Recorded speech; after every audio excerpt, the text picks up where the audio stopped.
Welcome to the Mindset Connection podcast, and thank you for joining us for our 37th episode.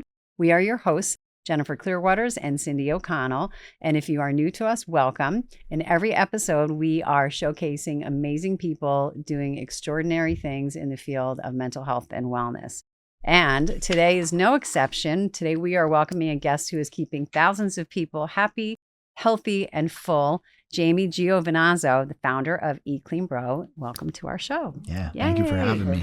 So I'll give you a little bit of background about Jamie in case you don't know who he is. He is the founder and president of Eat Clean Bro, one of the pioneers of the meal prep industry. He started cooking simple and healthy meals for friends in 2025 and has since grown into a self-funded, family-owned company built on one belief, that healthy food should be affordable, convenient, and honest.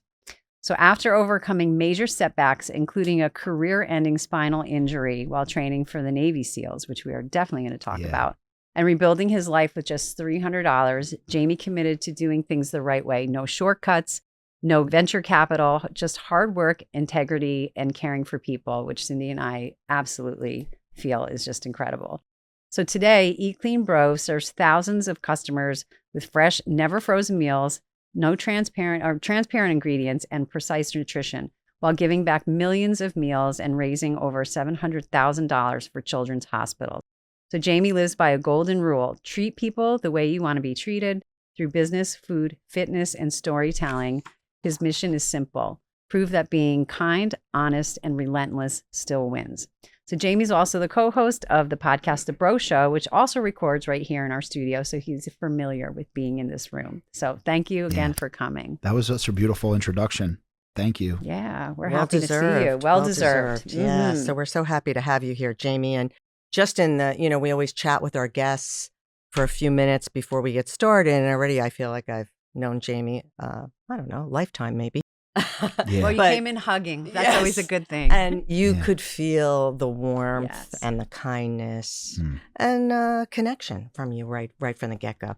So tell us your story. We want to know, how did you find your way to the Navy SEALs training? And then what caused you to pivot that dream into, Navy SEALs and cooking? Okay, I want to see that connection. So tell us what happened.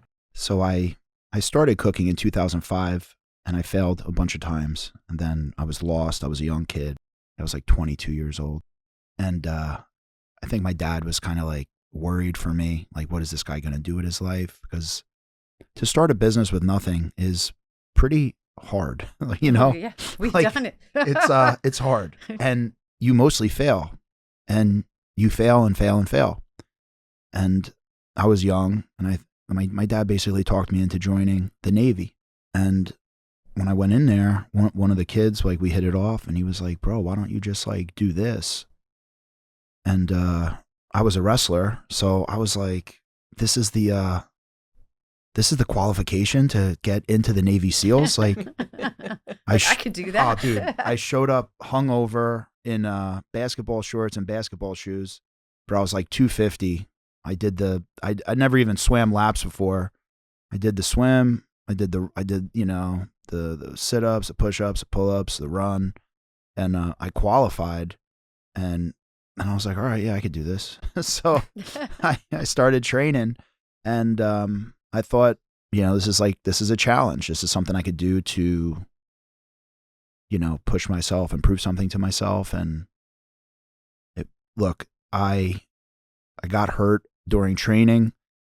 The story wasn't cool. I don't usually talk about it either, because it's not like I didn't have a combat related injury. It was just like a freak training incident where I herniated 6 discs and I was left with like a big problem.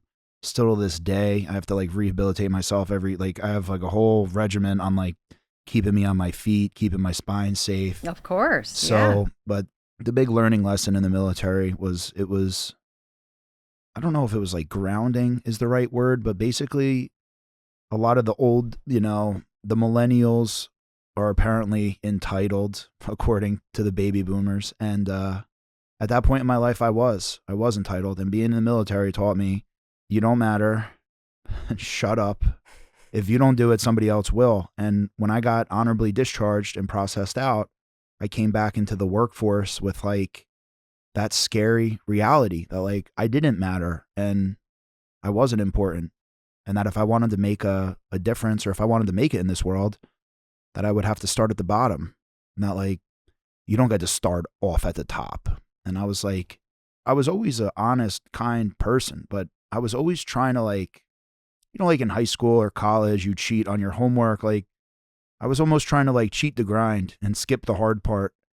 And once I realized it's just not going to happen. No, you like got to do hard work. You can't skip the hard part. That's when like my life started to change. So the injury was like, we would do these circuits and it was just, it was a bizarre thing. I was squatting. I went down as I was coming up, just loud crunch. And yeah, it haunts me still to this day. So the mind forgets, the body does not. But the Navy SEAL thing it was cool. And another thing, honestly, I'm glad I got hurt because, I still stay in touch with some of those guys, and I would honestly prefer not to kill people. So it's probably good that I didn't get to go there, because that messes you up, man. Once you take a life, it, changes you. So I'm glad I didn't have that experience. Well, you were made for different work. Yeah, I'm glad. I'm glad everything happens for a reason. It does. And I think most men who go to try to become a Navy SEAL, they're more attracted to the challenge of getting it done than the actual job. Yeah. So once you become that person and you get that job, then it's like, you're conditioned and you're trained and you're prepared. They do a great job of that. But yeah, it's that is not a joke. So, and I don't think anyone thinks it's a joke, but once you get there and you see what goes into it, you really learn like, whoa, man, this is serious. So I think that one of the things that you're saying, there's so much in what you just said to us, but one of them that takeaway for me is you figured out how to pivot. Yeah. That's what I was thinking of too. That is such a unique skill. People don't know how to pivot. They think, oh, my life is over. I can't do what I was born to do. Well, no, it's not. Well, and then now I can't do anything. Yeah. So what happens next? So how did you do that? Like once you came home, how did you get the idea of saying like, I'm actually going to take my $300 and start a business? Yeah. So it was like a pretty substantial, like not substantial, but that was like 2009 was my injury. So I still had a lot to learn, but I always like loved cooking for my friends. So there was a lot of like failures and setbacks. And then in 2012, I actually quit cooking, because I thought after failing so many times, I had to go and get a real job. And that was around Hurricane Sandy time. And nobody would hire me. And I was applying for jobs at like Best Buy. I wasn't applying for crazy jobs. I just wanted to get my resume. I wanted to start building my resume so I could, start climbing the corporate ladder. And then no one would hire me. And then, my back up against the wall story is January 13th, 2013, my buddy Matt called. I hadn't talked to him in years. He was the first guy I started cooking for in 2005, and he asked if I was still cooking. So I lied and I said yes. And I was Of course you did. I was living with my buddy Paul. I was bartending. I was bartending Thursday, Friday, Saturday. It was Sunday. I had nothing to do. Sunday, Monday, Tuesday, Wednesday. I thought, yeah, I can cook for you. I can cook. Yeah, the bar was slow. I was like, this will be good. I can make some money, and we'll see where this goes. And the thing is, for me at the time, everyone thought that was such a crazy idea to cook cold food. So a lot of people that were close to me would like try to talk me out of it. And when I was with Paul, Paul and his parents gave me a tremendous amount of encouragement. The Kushner family, Paul Kushner, Mitch and Gail, they were very encouraging, and my friends just started to really encourage me. And even like my dad and my stepmom too, they were both like, it was like I had been trying to do this for like, at that point, 2005 to 13. Was that like 8 years of on and off cooking? I think they just started to feel like, look, man, this kid is not going to stop. This is what he loves doing.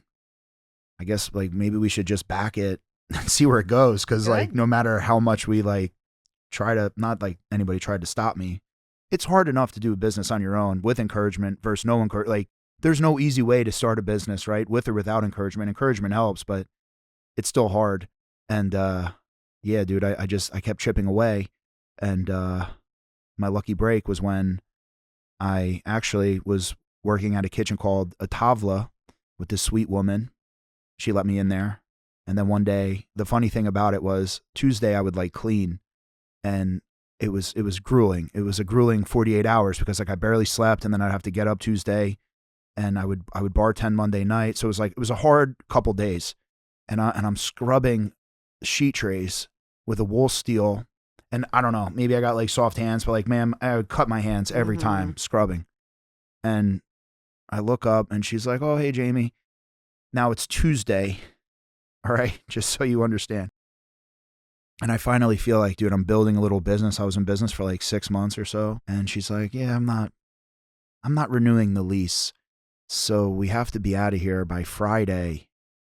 And I'm just like, dude, like my soul leaves my body. So now I have no place to actually cook. gosh. And I'm like, fuck. I'm like, no. And I was cooking at Paul's house, but I was in an explosion where I thought, it was so scary. I don't know if you've ever been in an explosion. It's so scary. My face was on fire. I thought I blew my leg off. It was bad. Oh my God. I mean, it was propane tank. Like there was a big explosion. The kitchen exploded. I had to put the cabinets back together. It was like I was.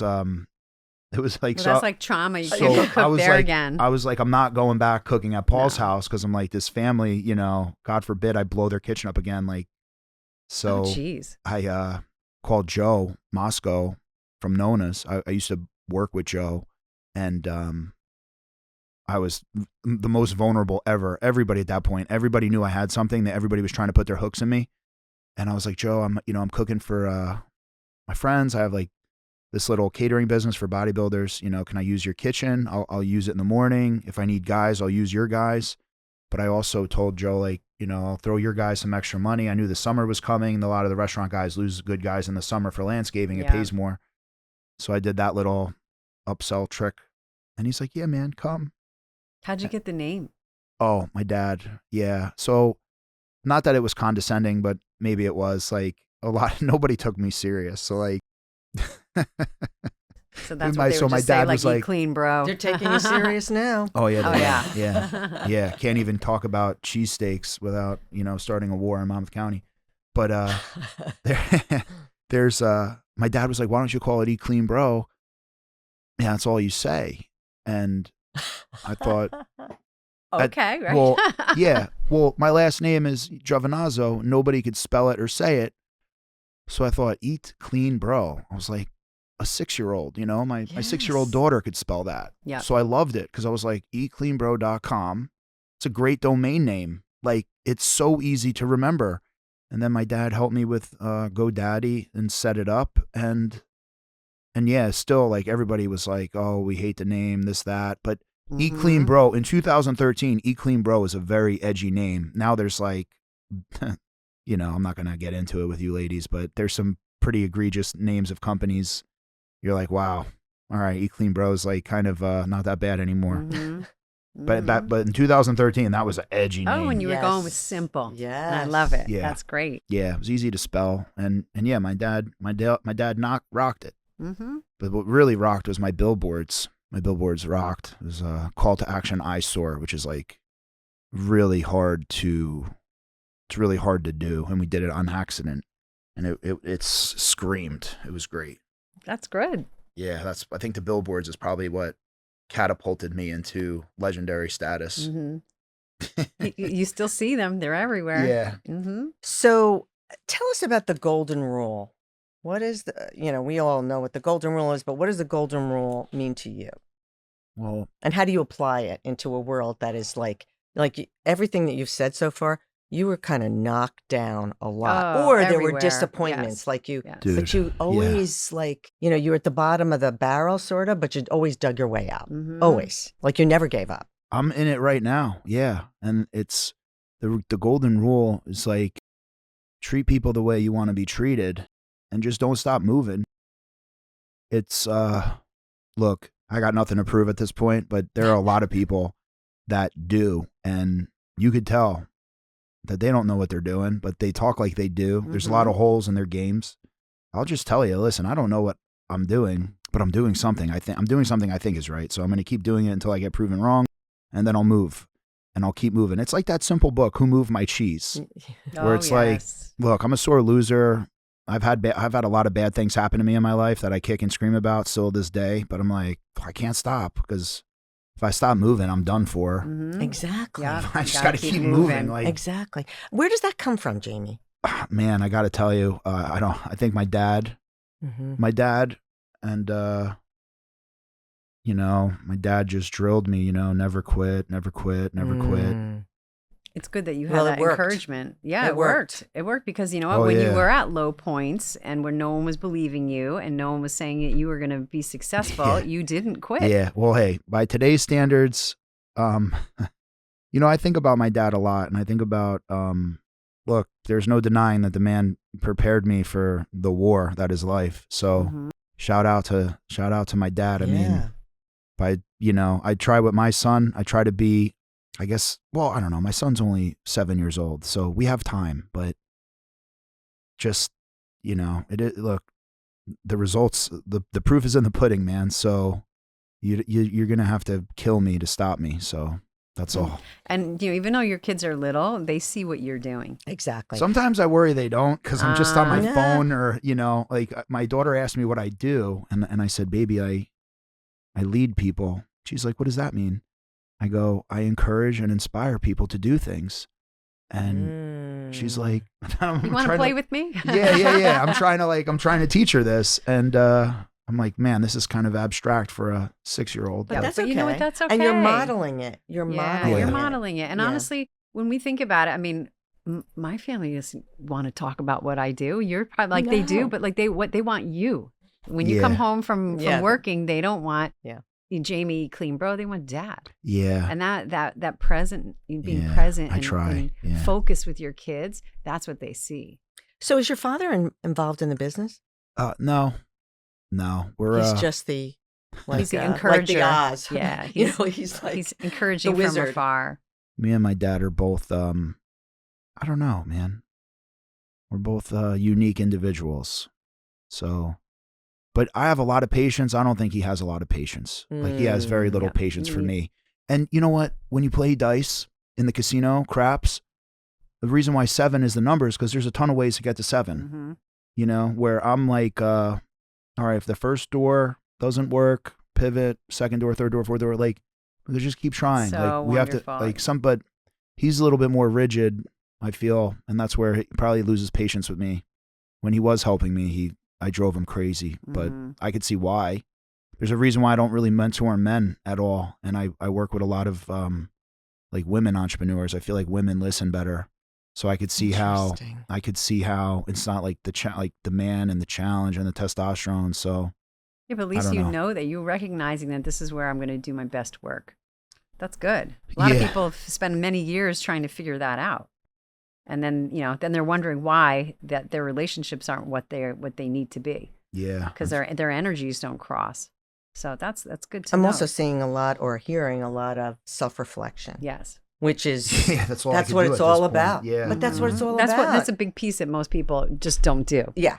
They don't reflect. But exactly. Tell us how, like, I know when I was introducing you, when I was talking about what you're doing as far as giving back. So talk to us about what eClean Bro is doing to give back to the community and your fundraising, because it's so important. So I work with the Children's Specialized Hospital.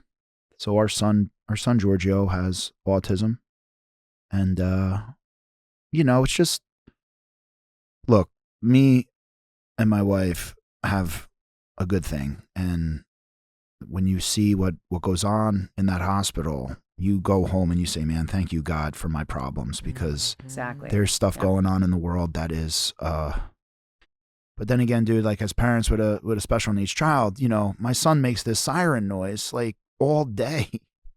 Like, he's always making some noise. We love him. We're not going to throw him away, but you know, but it's like it's a challenge. Yeah, like it's like a phone alarm constantly going off, and like, you're trying to live your life and make dinner and care for people, and it's like, you're like, come on, George. Oh boy. So, but it's hard. Yeah, so we work with the kids. The kids are just it's incredible. It's incredible to be able to give back. We should cross the $1 million this year. And then I also work with Lunch Break. They're a great organization in Red Yes, Bank. they are. They do, I mean, I do a lot with the food, but then also I try to do a lot with like getting my celebrity friends involved and spreading awareness, because it's like a community food bank. They provide clothing, job skills, resume building do skills, everything there. books, Really good. libraries. Like they do so much for people in need, and they provide so many services.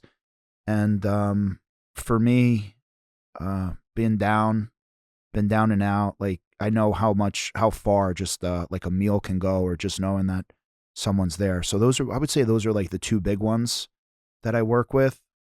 And then I do like tons of little things that I don't, we do a lot of little things too. I can't even keep up with all of them, but basically lunch break and.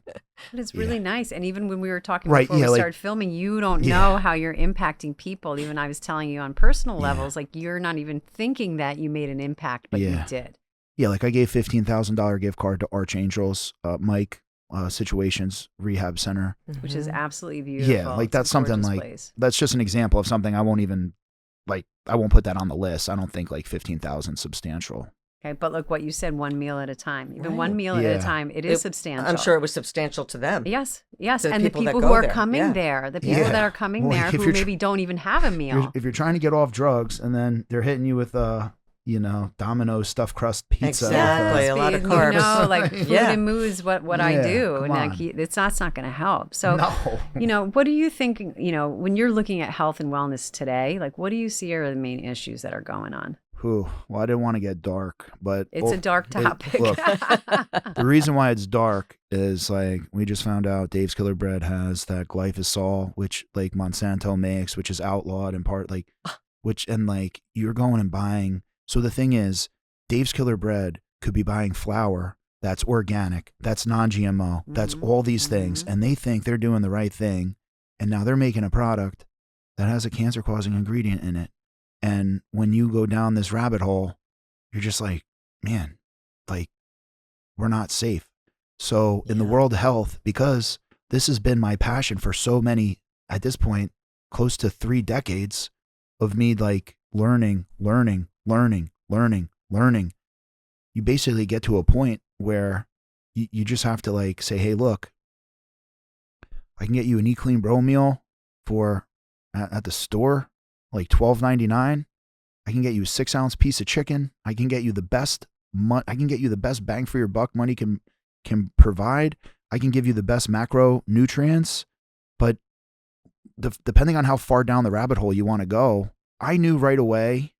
I had this competitor, Kettlebell Kitchen, early on, and they were at that time. Grass-fed beef was like a huge buzzword. Everybody wanted grass-fed beef. Yes. And I'm talking to my guy, and we got insider info on the sourcing, and we're like, what I'm trying to say is, fish rots from the head. So at the end of the day, everything costs money. Now these commodity items will trade. Like if you go to if somehow a gas station has gas for 50 cents, you're like, well, how is every other gas station $3 a gallon? This one's 50 cents. Either the gas is wrong, like the gas is watered down, or the gas is stolen. Something's wrong here. So what Kettlebell Kitchen was doing was they were buying duress frozen meats from New Zealand, which is on the other side of the world. So if you care about the environment and the carbon footprint and all this other all-encompassing scope of health, right? It's bad for the planet. They were essentially buying food that was rotten and then marketing the hell out of it, like this grass-fed beef, this thing, $8.50, and like. I just knew right away when somebody's blowing the whistle on a health product and they're blowing the whistle on like a great price, there's just something's wrong. So what do you think people like, I mean, most people starting out, and I see this even in my practice, like they want to make healthier choices, they want to do better, but they don't know everything that you know. So what would be like a takeaway that you could tell people if they wanted to look for something healthy, right off the bat, what can they right? look for? If you're overwhelmed with your health, because like I said, we're going down a rabbit hole for like this parts per million in Dave's Killer Bread. That is being extremely insane. If you want to dial it back, you need to look at your metabolic health. And at the end of the day, blanketed health advice is dangerous. But the truth is, this is blanketed health advice that should be theoretically correct. Like for me, right? I'm 260. I'm too heavy, right? I need to lose weight. And the reason why you need to lose weight is because your blood has to pump. you need oxygen in your blood. You breathe in, right? You breathe in, your body processes the oxygen. It gets dispersed throughout your organs. So like being heavier, whether you're fat or not, being heavier is just like bad for your life expectancy. So it has to do with your life expectancy. Go look what metabolic health is and work backwards. Like, all right, I want to look at my blood pressure. I want to look at my resting heart rate. I want to look at my quality of sleep. I want to look at my VO2 max. How is my body carrying oxygen in my blood that goes to my vital organs? And at that point, then you also would probably want to use a sauna, simply because of the stuff I'm talking about. You want to sweat at least 3 times a week, but you don't want to overdo it because then you could dehydrate your blood. Mm-hmm. So like, and then you want to pay attention to like your family history. So like, if you like, you're going to die 3 ways: your heart, cancer, or medical malpractice, unfortunately.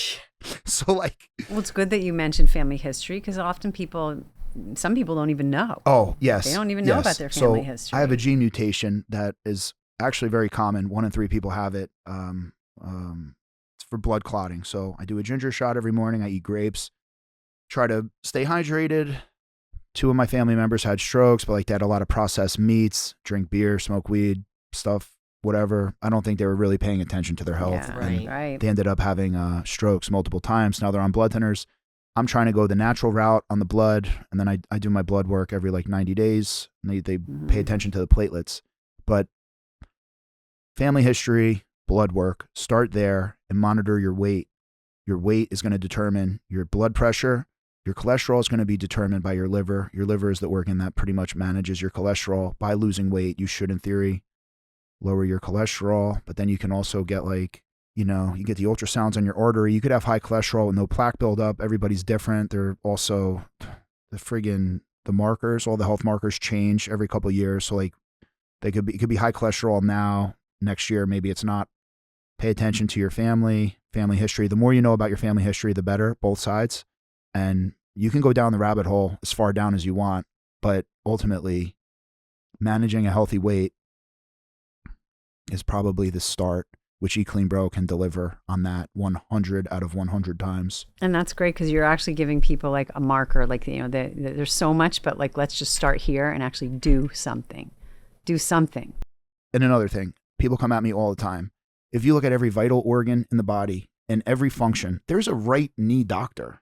There's a doctor for your right knee. Mm-hmm. All right. So like the problem is with health is like, we don't really know about all this until something goes wrong. Mm-hmm. And then it's like, all right, well then where do I start? Well, like just start with your blood work. Mm-hmm. Maybe you're deficient in a vitamin. Maybe you're allergic to something. Start there and then do something. You're absolutely right. Yeah. People, and that's, you were talking about your family members. They waited till something happened and then they looked at it. Whereas, both Jen and I, we've been lifelong, paid attention to our health, exercise. Well, you're both very lean, very lean. Runners. Runners. Okay. And worked on it, Yeah. So it is part of life to take care of your body. You get one body. Yeah. One and you get one body. chance at life. Exactly. And do the best that you can. So what are your self-care rituals? Yeah. How do you take care of you? So I was doing weekly IVs with IVs by the Seas. What do you do? Did you feel different? Did you feel better while you were doing that? I was super stressed out. I was drinking every weekend, so I thought let me rehydrate. So I was doing balancing it out. Yeah, well, which I cut back my drinking a lot, but I do Nourish by Nature. I get my green juices. It's just sometimes if like I forget to eat vegetables or something, I have she's great in Belmar, Nourish by Nature, Cassandra. Then I get Stretch with Hannah. So that's all like functional hip and shoulder. And I have a massage therapist once a week, chiropractor for like my movement. I just hired a personal trainer I see 3 times a week. Great. And well, dude, not many people have the type of money to go and blow. Exactly. Well, it's not blowing. Well, you're not blowing. You're I'm not investing. But change you know the what? word. I'm just. Change the but word. you know what? You're Here's investing the in thing. your health. It's a lot. I spend. It is a lot. I don't want normal people to expect that. Like this is not normal, but this is what I enjoy. Like I love. Like some people go and buy a Ferrari. I would rather wake up, touch my toes, walk around pain free. But that's what your priority is. Yeah, that is my priority. Yeah, 100%. That makes sense. And that's our priority, and that's one of the reasons that's that why we have this wrote our show book and did this. What are you doing for your mind? Well, I feel like the massage is pretty good. Body work will yeah, help. I have body work helps. so before I go to bed, I have the Hyper Ice compression boots, and something about your legs being squeezed like that. I get the best sleep ever. Like I have the Whoop on. I track my sleep, and I have consistent great sleep scores.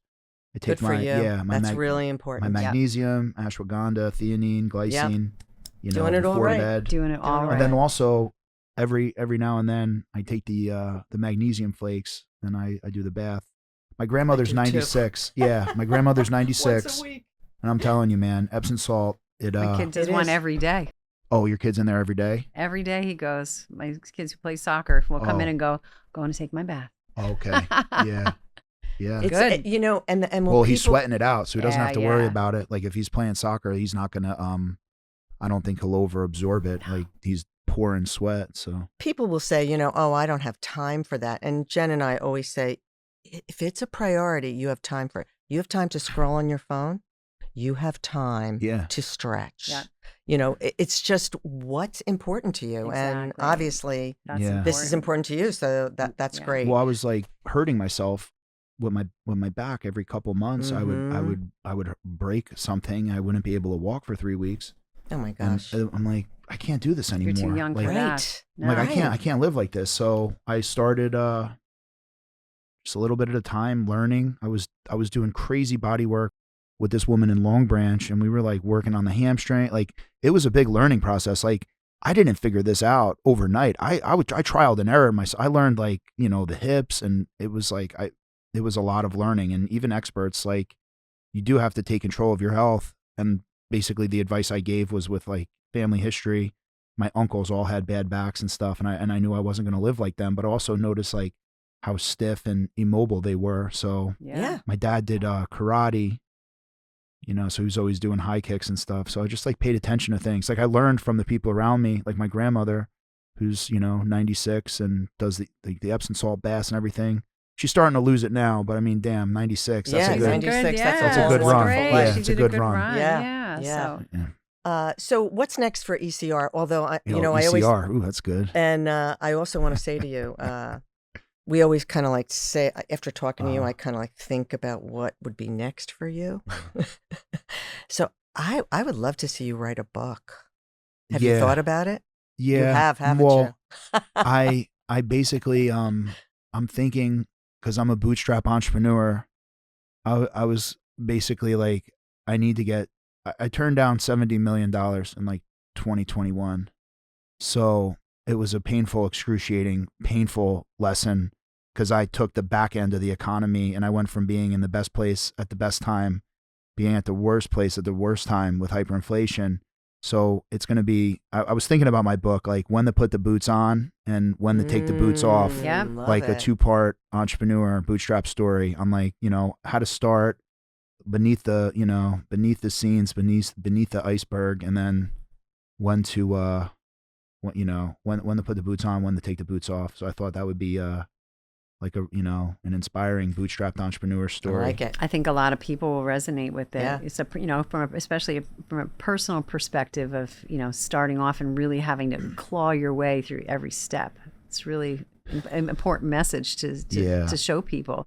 But tell us about the podcast. What is your podcast? Who do you have on? What do you talk about? So one of the things that's happening, so social media rewards attention.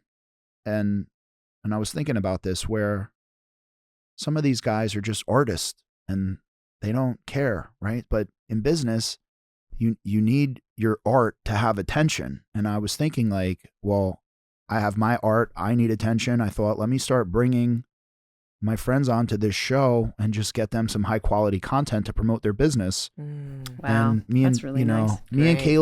me and Kayla, our secret weapon is like, we're serving others, you know, like we wake up and we're like, how do we help people? How do we like, and listen, we got to help ourselves, but it's like, how do we go and help people? How do we go and help people? How do we put people on, and how do we just keep moving? Right. And like I said, I don't have all the answers. All I know is my competition is leveling up. They're spending more money. The world's getting tougher. And it's like, all right, well, the bison turns around and goes into the storm.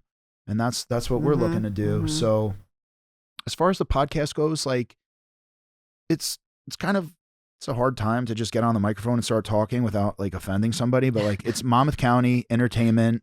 I don't know if there's like any tea or gossip, but we kind of just cover Monmouth County, you know, what's going on. You know, we talk real estate, entertainment, restaurants, food. Yeah, but that's great. Yeah, local you know what? It culture. doesn't have to be Right. so Yeah. heavy all the time. It's Right. nice to just go like, you know what? I know. I'm going to click in. These people know me. They know the area. Like it's familiar and Yeah. it's easy. Just tune in and just laugh. I love you know? that. Yeah. Laughter it's- is we need that I'll these tell days. you, we haven't really had it in the last like 15 years. It's just been like this. No, it's been crazy. like- So people probably like can know that they can go and listen to an episode I of your hope show and so. just go like, I can exhale, just listen. Yeah, unless like, I don't know. I know. We're in a cheesesteak war right now. I gave it to my boy Palmer. But he has this, so the Palmer's cheesesteak has this, I like the toasted bun. And if you don't eat it right, it could cut the side of your mouth. And some people really hate that. So I have to go over to the galley and I have to try his cheesesteak. Although I've heard great, I don't know, you guys probably don't eat there, but I've heard amazing things about that place. So I have to get over there and try it.